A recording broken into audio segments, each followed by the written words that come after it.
हरामखोर जितेंद्र आव्हाडचा जितेंद्र आव्हाडचा करायचं काय? या जितेंद्र आव्हाडचा करायचं काय?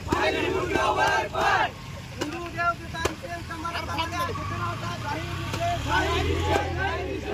हरामखोर जितेंद्र आव्हाडचा